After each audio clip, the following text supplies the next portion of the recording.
Frédéric Sacher, bonjour. Bienvenue sur le studio de Cardio Online à l'occasion des JESFC 2025. Donc, vous êtes cardiologue, rythmologue au CHU de Bordeaux et président du groupe Rythmologie et Stimulation de la Société française de cardiologie. On est là pour parler de votre année 2025, de ce qui va se passer. On peut peut-être commencer par le congrès annuel qui va être le temps fort de l'année 2025 pour le groupe. Oui, bonjour à tous tout d'abord et meilleure année. Donc oui, effectivement, notre temps fort, ça va être notre congrès qui cette année sera à Avignon du 24 au 26 septembre prochain. Les événements marquants pour ce congrès, c'est le fait déjà qu'il va repasser annuel. Donc on va avoir un congrès tous les ans, début juin. Alors pour la dernière année, il sera fin septembre, car il était prévu de longue date, mais dès 2026, on aura un congrès annuel dans les 15 premiers jours de juin. Donc ça, c'est une chose importante.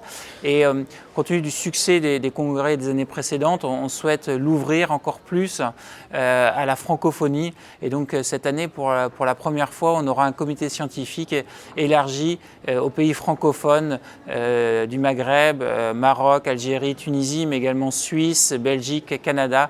Donc nos collègues vont nous apporter également leur expertise et ouvrir encore plus ce congrès. Donc pour nous, c'est vraiment quelque chose d'important. On aura également d'autres nouveautés dans ce congrès, par exemple une session dédiée aux startups pour présenter les startups qui arrivent en France. Et donc ça, on y tient particulièrement puisque le but, c'est vraiment d'aider à les développer et que nos collègues aient connaissance de ce qui arrive. Toujours le congrès axé aussi formation et en particulier des docteurs juniors puisqu'on les prend en charge pour qu'ils puissent venir au congrès pour leur formation. Un village de la simulation également qui sera reconduit.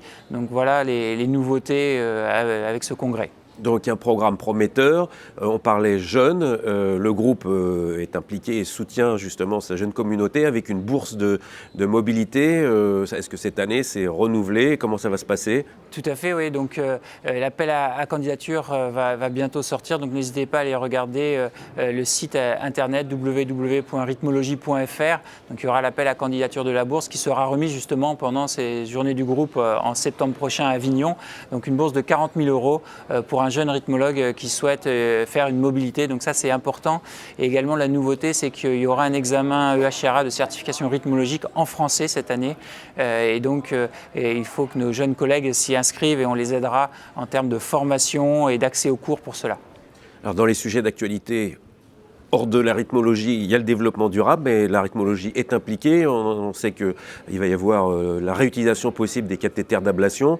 Où est-ce qu'on en est? Qu'est-ce qu'il faut savoir de ce sujet chaud?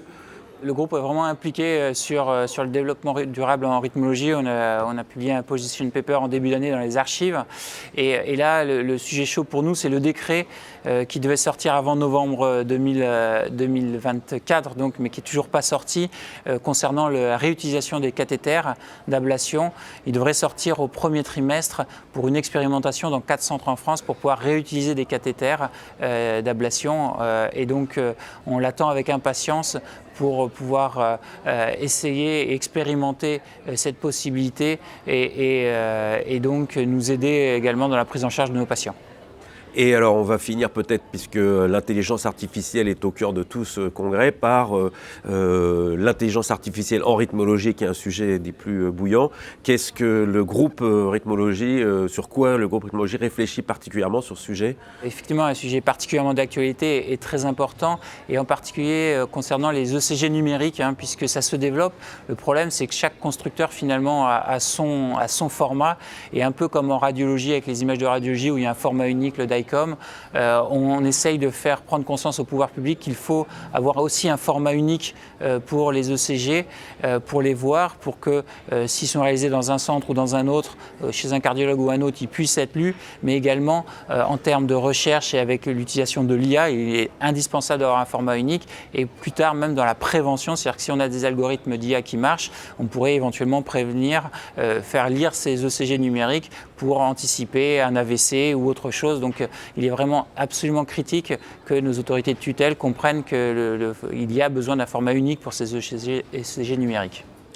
En tout cas, voilà un beau programme pour l'année 2025. Donc, je souhaite au groupe Rythmologie Stimulation beaucoup de succès et une très bonne année à toute la communauté. Merci beaucoup.